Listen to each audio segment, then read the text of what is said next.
دیکھیے جو دو ساتھیوں نے یہاں پر پوسٹ کی ہے ابو داؤد شریف کی حدیث کو یا نقل کیا گیا، یہ حدیث صحیح ہے، ابو داؤد شریف میں موجود ہے۔ اب حکم تو یہی ہے کہ روزے کا وقت فجر سے لے کر مغرب تک ہے۔ حضور اکرم صلی اللہ علیہ وسلم کے زمانے میں اوقات کی پابندی یا اوقات کا بہت زیادہ علم ہونا یہ نہیں تھا، بلکہ ایک دوسرے کے کہنے پر جو ہے وہ فجر کے اذان دیا کرتے تھے۔ اسی لیے حدیث میں آتا ہے کہ آپ علیہ السلام نے فرمایا کہ اذان بلال جو ہے وہ تمہیں کھانے پینے سے نہ روکے، یہاں تک کہ عبداللہ ابن ام مکتوم جو ہے وہ اذان نہ دے، کیونکہ روایت میں آتا ہے کہ بلال رضی اللہ عنہ کی آنکھوں میں تھوڑی سی کمزوری تھی، وہ اپنے اندازے سے اذان دیتے تھے۔ عبداللہ ابن ام مکتوم رضی اللہ تعالیٰ عنہ جو تھے وہ نابینا صحابی تھے،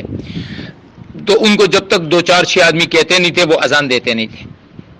اور پھر یہ روایت میں نے یہاں پر جو شیئر کی ہے، یہ اس روایت میں اس کی وضاحت ہو گئی ہے کہ آپ علیہ السلام نے جو فرمایا کہ برتن کو نہ رکھو، اس کی وجہ یہ کیا تھی؟ وَكَانُوا يُؤَذِّنُونَ إِذَا بَزَغَ الْفَجْرِ، کہ اذان فجر کی روشنی پھوٹتے ہی دے دیا کرتے تھے۔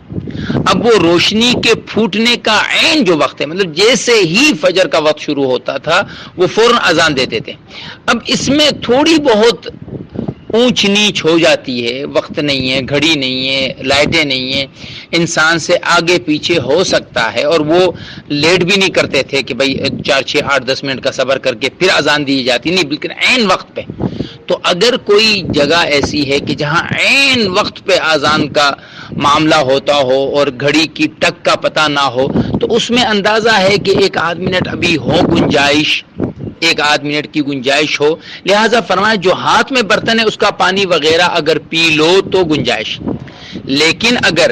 کہیں پر باقاعدہ آپ کمپیوٹر سائنس کے ذریعے سے اور جناب والا انٹرنیٹ کے ذریعے سے